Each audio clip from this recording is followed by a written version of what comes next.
Welcome back to Wheels Up Wednesday, where we entertain you with the latest race news and some personal stories. I'm Matt Omick. I'm Spencer Hill. And wow, podcast number 2. Yeah, already. Been a week. Quick week. YouTube didn't kick us off yet. Yeah, it's been a good week though. Really cool. Yeah, man. What's been going on? Not much. First, I just want to thank everybody for tuning in and making our debut so amazing. We really didn't expect to get the response that we did with everybody. Yeah. So to get all those shares and then all the likes on the new Facebook page, it's just really incredible. Appreciate did not expect that. Spreading the word and whatnot. Mm-hmm. And it was across all platforms too, not Yeah. just Facebook. It was Instagram, Twitter. Absolutely. A lot of really cool engagement with YouTube. Again, we're new to this. We're learning, Yep. but it's going to be a fun journey. But hey, you got to start somewhere, right? Exactly. So we got some things going on later this week. Headed to Havasu on Yeah. Thursday. We'll be there all weekend. Yeah, and I'm actually going to make this trip. Yeah, I know, a little right? bit unique. That'll be fun. I had to call into work and tell him that I'm going racing with the boss's son. So Well, that's luckily a good that excuse. one's probably excused. Oh yeah, absolutely. Yeah, that'll be fun. Tucson and Havasu are probably my favorite tracks to drive to because it's about 7 hours. Yeah, versus really Salt close. Lake City, more like 15. So these aren't bad. These are the good ones. Of course, with those you get to go to In-N-Out Burger too. That's true. Are you going to attempt Make a little the stop in- 6x6 this time? And I might go big, 8x8. 8x8. Oh yeah. What's the story behind that again? It's been a while, right? Yeah, you tried it's been that a last while. year. I want to say I did that about a year ago, and don't know how it started, but we were just joking around. What's the biggest burger you could do? And I was like, well, I've done a quad stack, so I could easily do a 6x6. So 8x8's like nothing. Right. And so I did the 6x6, and I was like, well, I'm still pretty hungry, so I did the 7x7 animal style fries, which is quite a meal. It's ridiculous. It is. So what they say when you walk up to the counter? You're like, well, son of a bitch, I'd like to order myself about an 8x8. Yeah. I think I'm ready for this. Well, they said they couldn't put it together. Quality control, believe it or not. Quality So, control. What I had to. what kind of quality is that In-N-Out Burger? It's a Yeah, greasy exactly. slop of I guess it doesn't mess. hold form, so they can't. Especially put it animal together. style. That looks like puke. Oh, Tastes yeah. pretty good though. It's diabetes on a plate, that's for sure. So you had them put together. It's 8 patties, right? Well, I ordered a quad stack, which is a 4, and then I said, can I get 4 extra patties on the side? Due to quality So control, exactly, when I got to the table, I had to assemble it myself, which turned out to be a pretty good burger. I got a picture of that. So And you then- built your own burger at In-N-Out. Right. Did you have people looking at you like, damn, that crazy little white kid over there I looking at you? can't. I don't know. It didn't draw a lot of attention, but I asked the lady. It's just like, oh, we see this all the time. Yeah, I said, "What's the biggest somebody's ever ordered?" And she's like, "You're the biggest." So that was. Well, that's good. Yeah, that's a confidence usually, booster. Yeah. usually that's a even better compliment. But talking about burgers, that'll work too for Right. you. I'll take it. That's probably a better compliment for you. Yeah. So this weekend, I don't know. I'll have to see how hungry I am. Come Kingman. If you do the 8x8, I'm posting that to the YouTube channel. Hey, we'll do it. Animal style, everything. We're gonna shake Animal Kingman style up. drink. Oh yeah. Of course, Wouldn't be the first time. I'm trying to be on a diet right now, so I don't know I know. how that's gonna Same. work. That'll have to be our cheat day. Then again, we're gone for 3 days. So. Yeah, that's like a whole weekend of cheat day, and Yeah. that's probably not. We're gonna have to pack some. That turns into a cheat week real quick. Yeah. I don't know what we're gonna do. I didn't think about that. Yeah, we might have to get ourselves like a little cooler or something. Yeah. Maybe do some pre-made Tupperwares. But I'm gonna have to get my own figure it out. cooler because you always eat half my stuff anyway. This is true. 4 times a day. Jeez, Gains. can't believe that. Yeah, man. I like eat 2 and I'm solid, and you're over here like just chowing down 5, Yeah. coming over to my house looking for more. I feel like I'm always hungry, but I don't know. So yeah, that'll be cool though. Yeah, I first think we're race gonna of the leave. Lucas Oil Modified Series, so Yeah, we're gonna leave Thursday Round- afternoon. I think yeah, after me round and one. Jason get out of school or something. yeah, taking 2 trailers, got Gary running some Legends, so that'll be Mhm. fun. So is that That'll gonna be like me and you partying it up in one, Yeah, and then oh yeah. Jason and Randy in the other? That's how we Well, do that'd it. be cool. At least Yeah. we'll listen to some good music. Hey, maybe we could record a podcast on the way. If we're too I'm good. not editing that one. Yeah, It's hard no. enough to edit these ones. Exactly. Especially the when sound you don't know probably what you're wouldn't be doing. the best with all of I-40's potholes. Yeah, I struggle with this sound Yeah. enough. With all of I-40's potholes, That's fair. and then going through Arizona, I'll pass. And plus, you do all the editing. So. Hey, but you know what? What? it is spring break for all the Arizona colleges right now. True. It was spring break last time, and I was excited to see some girls down there, and we didn't see any. So, Well, I don't then know where the again, spot is. I've been on trips with Jason and Randy before, True. and it's not so much a Yeah, vacation. you don't go to the lake. No, It's not- straight to the track, then to the hotel room, which is fine. It's fun. But Yeah, it's good to explore a little it bit. is. Though. Yeah. No, I enjoyed these races. So when we get there, what's like the rundown of the weekend? A lot of people don't really get to see behind the scenes Mhm. of when you pull in the trailer. I feel like a lot of average fans might just think you unload the car and then you go turn left for 500 laps. Yeah, there's a lot more to it than that. So usually we'll leave on Thursdays, and that's kind of our travel day. We won't really race any or practice or really even touch the car on Thursdays. We'll kind of just show up at the hotel room. If we get there early, we'll just kind of crash out and rest up for Friday. Friday, we wake up early, grub some breakfast at the hotel. Of course, the free Holiday continental Inn, breakfast. exactly. Yeah. You got to load up on some scrambled eggs that have been there for 3 hours. And then the famous McNasty waffle, right? Yeah, absolutely. And when we get to the track on Friday, usually tire sales go, I want to say around 12 to 1. So as soon as... So how do they do the tire sales, by the way? Is that with points or? It's with points, and so since this is the first race, I think it goes back to last year's points. Okay. Wherever you finished is kind of... So Minch would be the first tire selection. Exactly. And I think they go 3 at a time, so top 3, and then the next 3 through 6, and then so on and so forth. So is it just like a madhouse when you get It into the is. tire shack? Everybody's trying to peek into that trailer and see what sizes they want, and it's insane. I mean, Is it limited, or can you pretty much always get the tire size that you want? Very limited. And it's hard to kind of get tires that are close to each other because they're all different, and they don't really organize it in there. They kind of just throw it in there. It's not really their deal. So total madhouse, though. You got to be on your game. Yeah, it's like you do. a whole race in itself. Yeah, absolutely. And then I'll go ahead and purge the tires and get those ready for practice, which is later Friday. And we'll run about 2 practices on Friday, kind of shake the car down. And then Saturday morning, race day, we'll go out for a practice before qualifying. And then qualifying takes place early afternoon. It'll be nice and warm, 80 degrees this weekend. Oh, that's a beautiful Bring weekend your out there. suntan Yeah, I lotion. haven't had a chance to check the weather Yeah, yet. take your tank top, get a little tan. And then main event is around 7 or 8. It's under the lights, and that'll be fun. Is that a 75 lap rate? It's I believe 100. it. I believe it's a. It's a. It might be 100 lap. I've been race. on the series for a year now, and I still don't know. Yeah, well, I mean, you guys travel True. a lot of different It's places. different. The too, shorter and it tracks, varies, more right? laps, and then like Kern would be like 50 laps. Yeah, I want to think that this one might be 100 lapper. It is. I'm pretty sure it is. So that's basically how the weekend goes, and then we don't stay the night after the race. We cruise straight back home, and doesn't matter how Just tired load we right are. back up and Chug a Monster and cruise. So, yeah, man. interesting race weekend though. I'm looking forward to experiencing it. Yeah. Been a while. Last race that I was able to go support Jason at was, I think it was Vegas last year. Yeah, that was pretty fun. Yeah, so There was really a lot looking going forward on. to You got that. to take care of some legends, which actually you're going to try to do this time too. Yeah, I think I'm probably Same going to end guy. up being, at least in some form, Oh, the crew yeah. chief role for the legend deal. Exactly. And help you guys out with the modified as much as I can. All the help But- matters for sure. Yeah, really looking forward to that. Should be a Yeah, really man. fun weekend for sure. Cool. Well, what did you think about the Cup Series this weekend? Harvick flat out dominated, man. Harvick, once again, just pure domination in the Yeah. Cup Series. It's hard to have as much success as he has had the past 2 weekends. Yeah, no joke. I just can't believe it. A lot of people thought that the old asphalt at Atlanta was kind of like the reason for his success, but Right.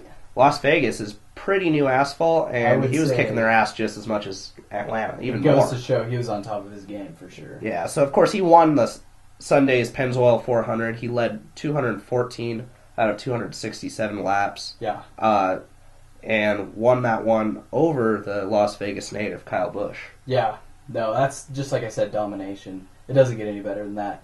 But a little maybe cheating going on. What's up with the rear side of the So car? I don't like to use the word cheating. Well, because obviously it's strategy. they made it through tech, right? That is true. I just wanted to But there has been some photos fire you up circulating there. about the rear window, Yeah. top of the roof area, Yeah. to the left of the jack stud, Yeah. where you're able to put wedge in and out. It is completely caved in. A little bit of flexing going on there. There's no which is support. really interesting. Yeah. What does we that haven't do to seen the that. car? So, of course, not that I've ran that through a wind tunnel or anything, but Sure. with all the experience that I have, especially with the wing dirt racing and stuff, whenever you're able to get more flex out of that surface area, it acts kind of like the golf ball would when it's flying through the air. It allows it to glide a little bit smoother and cut through it a little bit easier. Right. And it's also dumping more air onto the rear spoiler. So that's helping grip levels. It's doing a lot behind the scenes. They wouldn't do it if it weren't fast. So, yeah. But I got to give it to Rodney Childers. Yeah. Obviously, made it through tech. Hey. It was, as far as I know, a legal move. Yeah. And it was bad fast. I mean, he beat Kyle Busch by 2.906 seconds. Yeah. And lapped up to 9th place, Paul Menard. Good run for him, by the way, in the 21 car. Yeah. He finished 9th, and he was the last driver on the lead lap Sunday. So I'm going to be interested to see what NASCAR does about that moving forward, because I think when they brought in the new technology with the Hawkeye system, that they thought that they had pretty much cured all of the bending of the rules. Loopholes. Yeah, I feel like they really changed a lot of the bending of the rules. Yeah. Especially attacked what the Toyotas were doing. It comes down to even like drilling out lug nuts to reduce weight. It's crazy. They will do anything they can to have the upper hand. But that goes with all kinds of racing. Yeah, you're going to have that no matter what you do in any form of racing. So, Larson really did pretty good this weekend too. Yeah, Larson was on rails. That was my pick for the weekend, of course. I thought that through the practice sessions and qualifying, he looked really, really steady. And I figured long runs, that's kind of his mojo. Oh, yeah. That's what him and Chad Johnston really click well together. One thing that I was surprised, though, no high line for Larson really yet this year. That is what he does. You saw a little bit of it in the Xfinity Series, but in the Cup Series, really, you were expecting that. Yeah, he's just so comfortable up there. Nobody runs the top like him. But I feel like he's focused really hard this year. How close he gets to the wall and doesn't touch. He's touched it before, but it's like he's perfected that move, and it's insane. I feel like this year, more than anything, he's focused really hard on trying to make his car fast on the bottom. Yeah. Which is great, because now he's finishing races. Going into the championship, that's what he's going to need to do. Right. Is just finish these races, consistency. That is key. But I feel like when they're able to just let him rip on the top, he really shines. So you said that was your pick. We have these weekly bets, and you were first to pick this weekend out of 4. Myself, you, Jason's dad, and Jason. Why didn't you pick Harvick? I just really didn't see it. I knew he had speed, for sure. Yeah. But he didn't shock me in practice, and he really didn't shock me in qualifying. I thought that Larson, I knew it was going to go long run, just based on, all the stats leading up to this race. He won an Xfinity race. And he won the Xfinity race. Momentum going into the Cup. Yeah, you'd feel like the momentum going in would just kind of carry him. But ended up just not quite being the case. He would get little short runs throughout the day where he would run really, really well, and others when he wouldn't. Who was your pick for the weekend? I picked Ryan Blaney, and I really thought he's been doing good this year. He's been on fire. Top 5s, so plus he started on the pole. I didn't get a pick first, or else I probably would have picked Harvick. I did pick him last weekend at Atlanta, won the $30, so I'm pretty happy about that. Yeah, Blaney, he's doing really well this season. So let me ask you early predictions for the championship. So it's pretty obvious to pretty much everybody. Kevin Harvick is the early favorite for the title this year. But if anybody can take him down, in my opinion, it's going to be Larson in that 42 car. The past couple years, and I've said this for numerous seasons. Oh, yeah. If he can make it to Homestead, he's the champion. Yeah. That track just fits him so well. Yeah. He's so comfortable there. And if he's able to go there and fight for points, he's going to be good. We'll see him run the high line at Homestead? Oh, I guarantee. Oh, yeah. Last race of the season. Is he trying something new, you think, or just kind of preserving it? Or, I mean, there's no reason he's not going to run that high line. That's where he's best, right? I think his That's crew where I've seen him best. is kind of wanting him to preserve the car a little That's bit more. fair. Because last year he was super quick, won a lot of races, Yeah, but he tore up a lot of equipment. he did. You get a little too close, and that's So it. you got to be careful with that. Yeah. Speaking of tearing up equipment, though, really not a whole lot of damage in Las Vegas this weekend. No, there wasn't. Only one major incident. That was with Kurt Busch on lap 183. Tough day. Getting a little bit loose in turn 4. Unfortunately, collected the number 9 Camaro of Chase Elliott. Yeah. But other than that, really, we have not seen a whole lot of wrecks early in the season, past the restrictor plates. You say Larson's going to take the championship. I would have to go with Blaney. Mm-hmm. And I say that because I think he's actually really going to do good this year. He's in good equipment. He's been fast, top fives, and not a lot of people think he's going to get it done. They kind of underestimate him, but we'll see what happens. Do you think that's just the element of him moving seamlessly into What, that people Penske role? underestimating him? Not so much, but what has made him so successful this year? Yes. The new team, I would say. I mean, he's in a rocket ship right now. Mm-hmm. He's been in last year, but I don't know. I think last year, once he started doing good, that kind of gave him some confidence. And then this year, he's just shown the same thing. So I think he'll even pick it up, learn some more, so. Yeah, well, we'll have to keep tabs on that as we move on, see if anybody has anything for Kevin Harvick. Of course, we go to ISM Raceway in the Phoenix, Arizona desert this weekend. No longer PIR. That's sad. Nope, this is the last race for them over there with the old format before they move the start-finish line. How many times have you been to Phoenix? Oh, I've been going there ever since I was little. Oh, yeah. It's always been one of my favorite tracks. Always will be, too. We just went there in November. That was a fun race. Yeah, that was a lot of fun. Matt Kenseth, that was really cool to see his last win. Yeah, what we have Right to before presume is Homestead. his last win, Right. yes. That was really a great weekend. I had a lot of fun out there. Yep, Phoenix. But going back to Vegas, we have another race, the Mint 400. Mm-hmm. Let's talk about that a little bit. That started Sunday, but it's going to start tomorrow, or Wednesday, actually. Yeah, so today is when it kicks off, and it's the 50th running this year of the Mint 400. And if you don't know anything about that, it's an annual off-road desert race that takes place in the Nevada desert, which returned in 2008 after a 20-year hiatus. Last year, it was won by Rob McCachran with a time of 5 hours, 30 seconds, 32 seconds. That's quick. Really interesting out there. When they first started that, they did the 600 miles across the desert. Now it's 400, so. Just brutal out there, too. Oh, yeah. It's like the Baja 1000. It's no worse or no better on your equipment.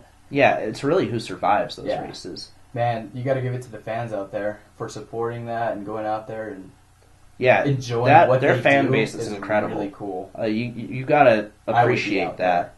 Yeah, they are so loyal to their drivers, to their series, to everything involved out there. Of course, people to watch this weekend, Jason Voss. I believe he had the best odds. He did. As far as the Vegas we are betting in Vegas, goes. so everybody's going to be betting. BJ Baldwin, of course, you probably know him from YouTube. Yep.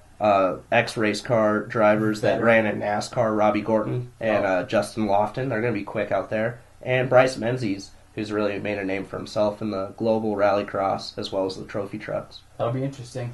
Let me take us back to Xfinity. I kind of jumped around here. Kyle Larson dominated and had Christopher Bell right behind him. That was a close race. That was a really good battle in Stage 1. I was impressed by both their driving. Yeah. Of course, Bell really loose that one time off Turn 2. I thought he was going to clip Larson and ultimately end their day, but they held it together. Yeah. And Larson ended up beating Bell, his first win at Las Vegas Motor Speedway, by .881 seconds, leading 142 out of 200 laps. All that dirt driving kind of gave him the experience. Pays off every once in a while. You got to admit that. Yep. Of course, Larson finishing first, Bell second, Allgaier third, Blaney fourth, and Elliott Sadler fifth. Reddick still in the points lead, though.